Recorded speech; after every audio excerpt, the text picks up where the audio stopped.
여러분 행복하십시오. 성령 충만하십시오. 아멘. 8절 말씀에 이렇게 기록되어 있습니다. 서머나 교회의 사자에게 편지하라. 처음이며 마지막이요 죽었다가 살아나신 이가 이르시되. 처음이요 마지막, 죽었다가 살아나신 분은 바로 예수님을 가리킵니다. 그러니까 예수님의 말씀입니다. 그러니까 중요한 말씀입니다. 맨 마지막에는 11절에 이렇게 기록되어 있어요. 귀 있는 자는 성령이 교회들에게 하시는 말씀을 들을지어다. 이기는 자는 둘째 사망의 해를 받지 아니하리라. 귀가 있는 자들은 성령께서 들려주시는 예수님 말씀을 들을지어다. 그러면 우리가 심판을 받지 않고 살게 될 것이다 라고 말씀하십니다. 저는 선포합니다. 성령님의 역사로 말미암아 주의 음성이 들리는 놀라운 사건이 있길 저는 선포합니다. 어떤 말씀을 주시는가? 8절과 11절 사이에는 9절, 10절에 아주 잘 기록되어 있습니다. 9절, 10절 제가 읽겠습니다. 내가 내 환난과 궁핍을 알거니와 실상은 내가 부유한 자니라. 자칭 유대인이라 하는 자들의 비방도 알거니와 실상은 유대인이 아니요 사탄의 회당이라. 너는 장차 받을 고난을 두려워하지 말라. 볼지어다 마귀가 장차 너희 가운데에서 몇 사람을 옥에 던져 시험을 받게 하리니 너희가 10일 동안 환난을 받으리라. 내가 죽도록 충성하라. 그리하면 내가 생명의 관을 내게 주리라. 이 말씀을 잘 들으라 라고 말씀하십니다. 여러 가지 단어가 나오지만 눈에 띄는 단어가 한 가지 있습니다. 그것은 바로 충성이라는 단어입니다. 이렇게 말씀하시죠. 내가 죽도록 충성하라. 제가 이런 마음이 들었습니다. 충성이 사는 길이다, 이런 마음이 들었어요. 아멘. 그렇습니다. 여러분, 충성이 사는 길입니다. 제가 세 가지 질문을 던지게 되었어요. 첫째는 충성이란 무엇인가? 두 번째 질문은 충성은 언제 해야 하는가? 도대체 충성은 언제 해야 하는가? 세 번째는 어떻게 하면 충성할 수 있을까? 이 질문들을 따라서 말씀을 듣도록 하겠습니다. 첫째, 충성이란 무엇인가? 충성이란 말이 좀 어감이 너무 강하게 들리죠. 그죠? 손해볼 것 같고 힘들 것 같고. 그렇지만 충성이란 말은 한결같음입니다. faithfulness, 한결같음. 우리가 믿는다, 믿음이라고 말할 때 쓰는 헬라어 단어와 충성이라고 말할 때 쓰는 단어가 똑같습니다. 피스티스, 믿음, 충성이란 말이죠.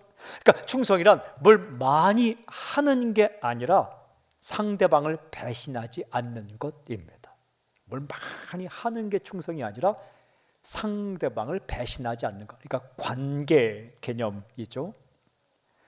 쉽게 말하면 상황에 따라서 믿음을 저버리지 않는 것입니다. 쉬운 말로 번역하면 변함없음, 신실함, 믿음을 버리지 않음. 그냥 세상에서 많이 쓰는 말로 표현하면 의리를 지킴, 이런 거예요.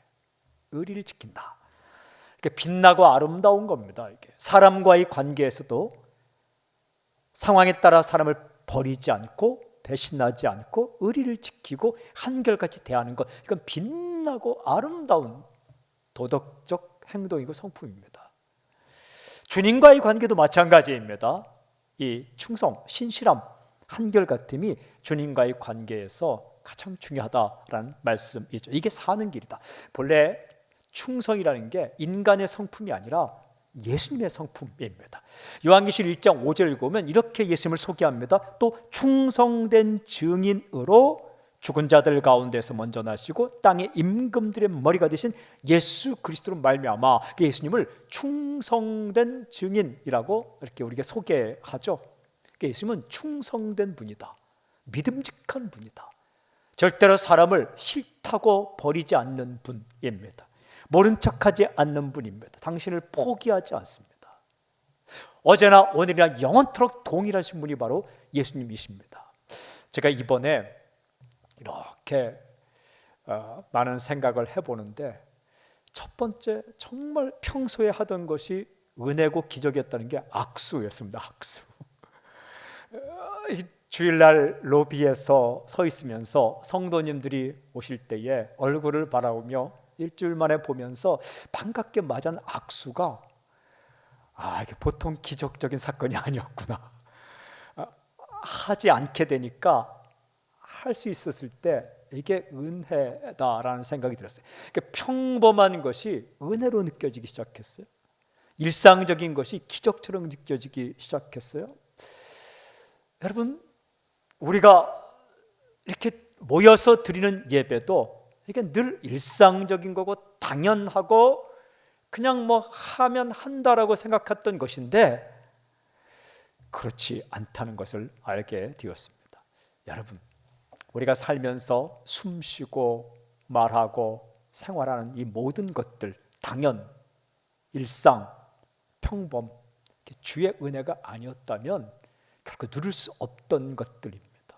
변함없이 변덕 부리지 않고 싫다고 끊지 않고 보기 싫다고 포기하지 않고 그리고 우리를 버리지 않고 끝까지 신실하게 붙드신 주의 은혜 때문에 우리가 살아있는 거죠.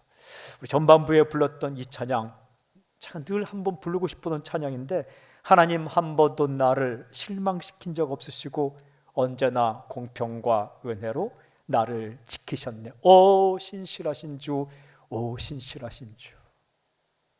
이 찬양이 약간 트로트풍입니다.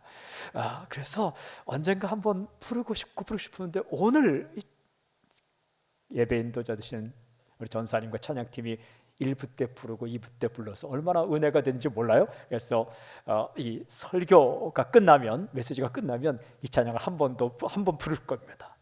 요즘 보니까 이 트로트라는 것이 9세대만의 노래가 아니라 이 젊은 세대도 이렇게 반응을 보면서 불러도 괜찮겠다라는 생각이 들었어요. 가사가 참 좋아. 2절 가사가 좋아요.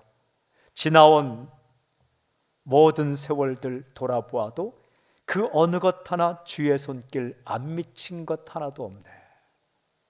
당연하게 느끼고 그냥 지나가는 일상처럼 느끼고 평범하게 느껴지는 일들도 주님께서 신실하게 변덕을 부리지 않고 한결같이 지켜주지 않았다면 불가능한 일이었다.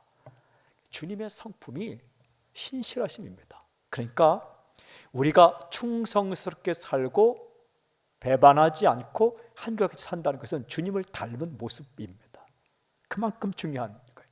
충성하라라는 것은 일 많이 하라라는 것이 아니라 주님 닮아라라는 거죠. 두 번째 질문, 충성은 어떻게 해야 되는가? 도대체 충성은 언제 해야 하는가? 이런 말입니다. 이렇게 말씀하십니다. 내가 죽도록 충성하라. 죽도록이란 말은 죽음의 순간까지, 영어 성경이 잘 번역합니다. To the point of death. 죽음의 순간까지 충성하라라는 말씀입니다. 이 말은 끝까지라는 말입니다. 그러니까 더 쉽게 번역하면 언제나 항상이라는 거죠. 한 번 잘했다가 그만두는 게 아니라 항상 언제나 아주 작은 순간 작은 일까지 변덕을 부리지 말라라는 말씀입니다. 잘 견디다가 마지막 한순간 견디지 못해서 지금까지 지켰던 의리와 신의가 물거품이 될 때가 얼마나 많습니까? 이 말을 이렇게 번역하고 싶어요. 충성은 상황이 좋을 때뿐 아니라 상황이 좋지 않을 때도 해야 한다. 상황이 좋지 않을 때도 해야 한다. 서머나 교회가 처한 상황이 만만치가 않습니다. 어려운 상황이에요. 어찌 보면 충성하라, 충성이라는 단어를 꺼내기가 쉽지 않아요. 제가 이렇게 성도님들 만나보면 어려움 가운데 있고 고난 가운데 있는 분들에게 충성하십시오 라고 말해야 되는데 정말 그 말을 꺼내기가 힘들 상황이 많단 말이에요. 헌신하십시오 말을 해야 되는데, 주를 위해 헌신하십시오 말을 해야 되는데 헌신이란 말을 꺼내기조차 힘들 때가 많이 있다는 거죠. 하나님의 뜻입니다 라고 말하는 게 정답인데 그 어려운 상황에서 하나님의 뜻이라고 말을 꺼내기가 참 쉽지 않을 때가 있다는 거죠. 서문학교회가 처한 상황 가운데 충성하라, 죽도록 충성하라 이 말을 꺼내기가 쉽지 않은 상황입니다. 그러니까 서문학교회가 처한 상황을 한마디로 말하면 고난입니다. 고난 가운데 있었어요. 서문학교회가 처한 상황을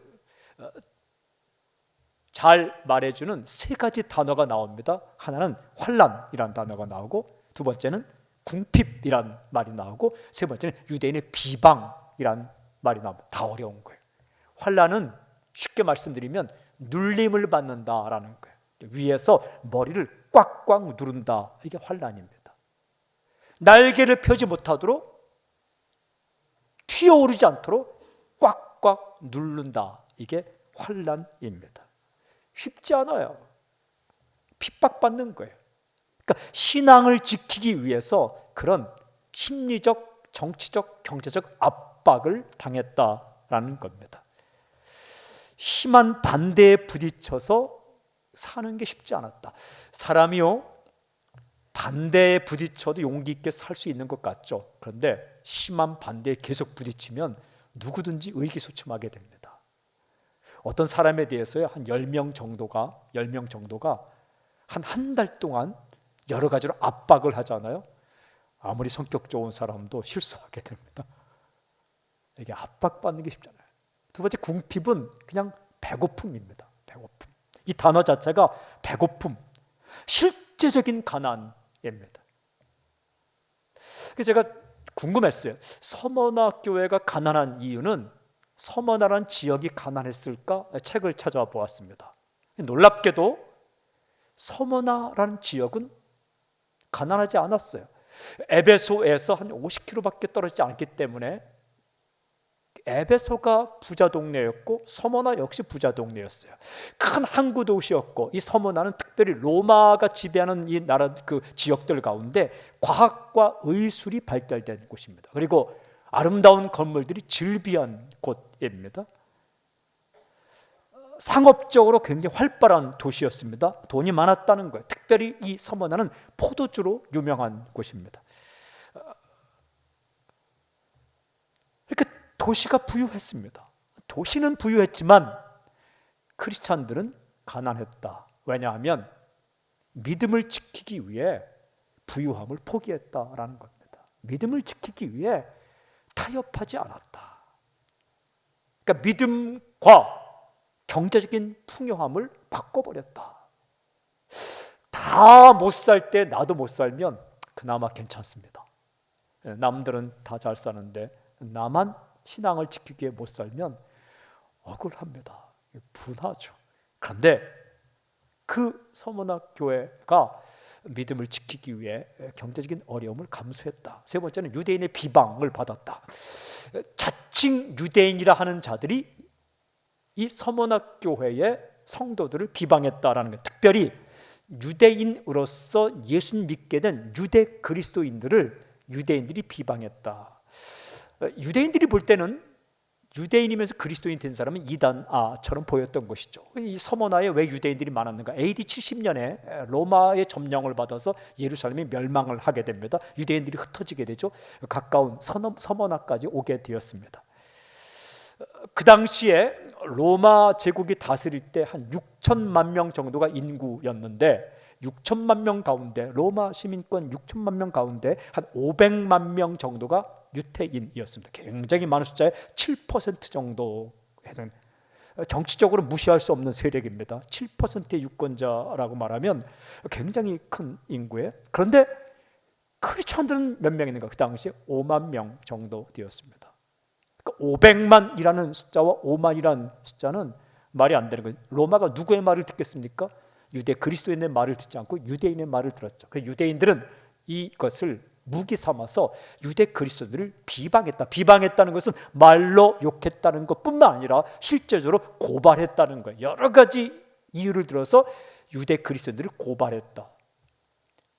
형법, 민법, 여러 가지 법을 들어서 고발했다라는, 고발을 당하면 힘든 겁니다. 근데 그들 배후에 누가 있었는가? 사탄이 있었다라고 성경이 기록합니다. 사탄이 유대인들을 충동해서 유대 그리스도인들을 비방했다. 이것은 예수님 살았을 때에도 있었던 사건이고 사도 바울이 복음 전할 때도 있던 사건입니다. 성경에서는 사탄의 회당이다라고 이렇게 말하죠. 원래 회당은 유대인들이 모이는 곳인데 그 유대인들이 그리스도를 핍박했기 때문에 사탄의 회당이다. 터툴리안이라는 교부는 유대인의 회당을 비방의 샘물이다, 박해의 샘물이다라고 표현합니다. 그만큼 유대인들이 힘을 모아서 그리스도인을 비방했다. 그러니까 한마디로 환난과 궁핍, 배고픔과 비방을 받는 것, 한마디로 어려운 상황이다라는 거예요. 그럼 비방받는 게 쉽지 않아요. 어떤 사람도요, 한 달간만 끈질기게 있는 일 없는 일을 비방하면요, 그냥 화가 나서 확 해버릴 때가 있습니다. 참 힘든 거예요. 이런 상황 가운데에서 더욱 빛이 나는 것이 무엇인가? 그게 바로 충성이라는 겁니다. 주님 앞에 실망하지 않고 예수님의 신실하심을 믿고 주님 앞에 이랬다 저랬다 하지 않는 충성이 더욱 빛이 난다는 거죠. 상황이 좋을 때뿐만 아니라 상황이 어려울 때 빛나는 것이 충성입니다. 여러분, 사람과의 관계에서도 언제 의리가 가장 빛납니까? 상황이 어려울 때 빛나는 거예요. 형편이 어려울 때 빛나는 거예요. 한결같음, 배신하지 않음, 변덕 부리지 않으면 언제 더 빛이 납니까? 상황이 좋을 때가 아니라 상황이 어려울 때 그의 한결같은 성품과 배신하지 않는 성품과 인간과의 신의를 지키는 것이 훨씬 더 빛나는 겁니다. 어려울 때 약속 지키는 것이 더욱 빛나는 것이죠. 주님과의 관계도 마찬가지. 어려울 때, 상황이 힘들 때 그때 충성이 진짜 충성이다. 우리도 마찬가지예요. 몸이 좀 어려울 때, 경제적으로 힘들 때, 삶에 좀 막힌 부분이 생길 때에 주님 앞에서 주님을 향한 믿음을 지키고 그리고 변덕 부리지 않고 불평하지 않고 끝까지 서 있는 게 그때 빛이 나는 거죠. 가장 중요한 질문이 이것입니다. 어떻게 하면 충성할 수 있을까라는 거예요. 어떻게 하면 사람과의 관계에서, 어떻게 하면 주님과의 관계에서 변함 없는 신실성을 가지고 살 수 있을까? 이 질문에 대해서 제가 오늘 이 서문학교에게 주시는 말씀을 읽고 또 묵상해 보았습니다. 가장 중요한 질문이었어요. 어떻게 하면 충성할 수 있을까? 아주 중요한 메시지를 들을 수 있었습니다. 메시지는 이것입니다. 현상만 보지 말고 진실을 보라. 눈에 보이는 현상 너머로 진짜를 봐라. 진실을 봐라. 이 고난당하는 현상 안에 있는 진실에 대해서 주님께서 몇 가지로 말씀하고 계셨습니다. 구체적으로 4가지를 말씀하시더라고요. 첫째는 너의 어려움을 내가 알고 있다. 이 주님께서 알고 있다. 두 번째는 너는 가난한 자가 아니라 부유한 자다. 세 번째는 고난의 시간은 나와 함께하는 시간의 일부이다. 고난은 끝이 있다. 4가지.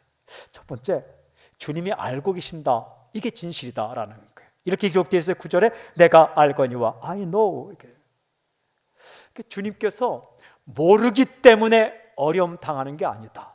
주님께서 모르기 때문에 내가 힘든 가운데 있는 게 아니다. 내가 알고 있다. 다 뜻이 있다. 다 뜻이 있다. 주님께서 몰라서 내가 그런 어려움을 당하는 것이 아니라 다 뜻이 있다. 사랑하는 여러분, 다 이해할 수 없어도, 다 헤아릴 수 없어도 내 생각보다 더 깊고 완전하신 주님께서 알고 계시다라는 이 진실을 알 때에 우리가 주님과의 관계 속에 충성할 수 있는 거예요. 모르고 그렇게 하시는 게 아니다. 사람과의 관계에서도요, 누가 내게 일을 부탁하고 또한 일을 시킬 때에 저분은 다 알면서 나에게 이런 것을 요구하는 거야 라는 이 진실을 알 때에 때때로 이해할 수 없고 지금 시점에 다 헤아릴 수 없는 일도 우리가 순종할 수 있는 거죠.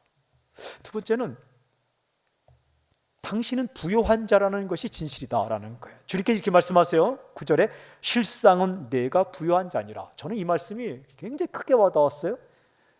너는 환난과 궁핍이 있지만 yet 그러나 you are rich. 너는 부자다. 이 말. 이게 진실이라는 거예요. 제가 이 말씀을 듣고 봤는데 나는 부자가 아니더라고요. 그런데 이게 진실이라는 거예요. 환난과 궁핍 가운데 있지만 이것이 현실이지만 눈에 보이는 현상이지만 그러나 실상은 부유한 자다. 이게 진실이라는 거예요. 주님 말씀. 부유하다는 것은 플루시오스인데 이건 모자라지 않고 충분하다. 그리고 더 나아 흘러 넘친다. 이런 의미입니다. 눈에 보이는 현상은 늘 모자라고 좀 부족한데 실상은 부족한 것이 없다. 그래서 제가 생각해 봤어요. 뭔가 좀 많지 않아서 못한 게 있는가? 그렇지 않더라고요.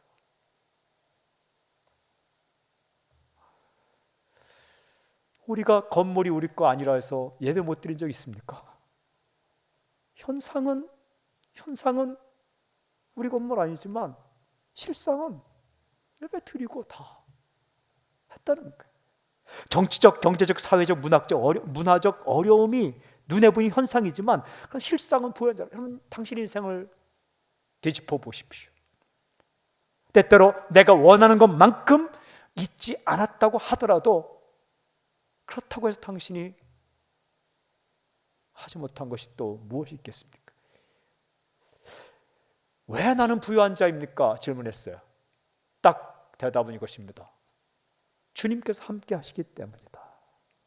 주님 안에 모든 게 있고 주님 안에 모든 게 있기 때문에 그 주님 한 분 나와 함께 계시면 다 있는 겁니다. 저는 요리를 선택하지 않고 요리사를 선택하겠습니다. 요리사만 있으면 그분이 나에게 요리할 수 있는 거죠. 저는 악기를 선택하지 않고 악기를 만드는 분을 선택하겠습니다.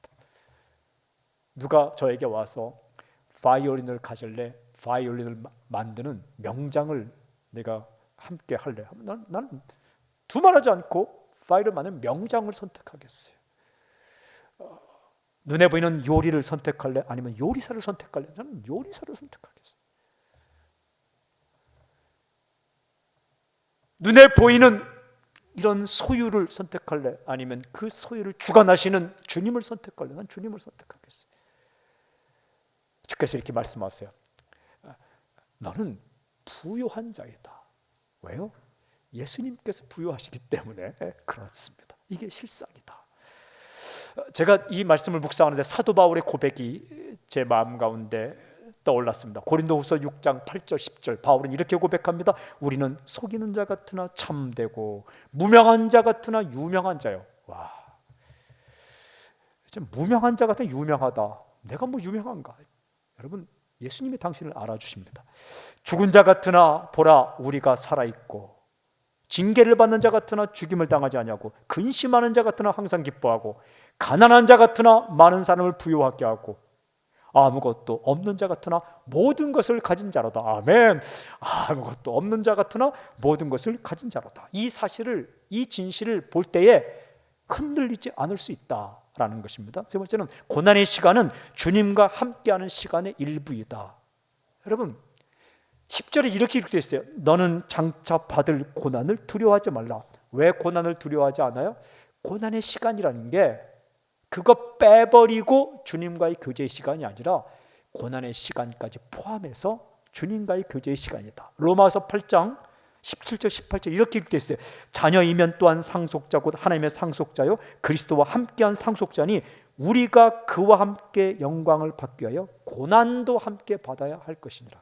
생각하건대 현재의 고난은 장차 우리에게 나타날 영광과 비교할 수 없도다. 이렇게 고난의 시간이라는 게 주님과의 교제의 시간 안에 들어가 있는 정말 값진 시간이라는 거예요. 그거 빼버리고 주님과의 데이트가 아니라 그 고난의 시간까지 포함해서 주님과의 데이트다. 여러분들 청춘 남자가 데이트할 때 티각태각하는 시간까지 포함해서 데이트입니다. 훈련받을 때는 오고 가는 시간까지 포함해서 훈련받는 시간입니다. 그냥 와서 30분 달랑. 그러니까 여러분도 오늘 이렇게 예배드리러 오셨는데 예배드리기 위해서 2시간 차 타고 오신 분도 계실 텐데 2시간 오고 2시간 가는 시간까지 포함해서 예배 시간. 인생이 그런 거예요. 때때로 가슴 아프고 가슴 저리고 힘들고 그런 시간까지 포함해서 주님과의 교제 시간이다. 참 마음이 아픈 사람 보면 힘들어요. 제가 요즘 이렇게 사태를 보면서 마음에 참 많이 걸리는 게 뭐냐면 한 달 전에 가게를 오픈한 사람은 얼마나 마음이 아플까 이런 생각이 정말 많이 들었어요. 아주 푸른 꿈을 가지고 한 달 전에 이렇게 가게를 오픈했는데 사람들이 이렇게 많이 와 다니지 않으니까 이렇게 소비가 잘 위축되고 안 되고 이게 돈이 좀 돌아야지 이게 되는데 이게 렌트비 낼 그 수입까지 안 생기면 얼마나 마음이 아플까 이런 생각이 참 많이 들었어요. 사람들이 다 이렇게 가슴 졸이고 살아요. 우리에게도 그런 순간이 항상 있는 거죠. 그런데 힘들고 어렵지만 그런 시간, 그런 순간까지 포함해서 주님과의 교제의 시간이다. 그 시간을 어떻게든 잘 넘기고 또 함께 도와주고 또 애쓰면서 넘겨야 되는 거죠. 그런데 또 하나의 진실이 고난은 끝이 있다라고 말씀하세요. 오늘 10절에 이런 말씀이 있어요. 너희가 10일 동안 환난을 받으리라.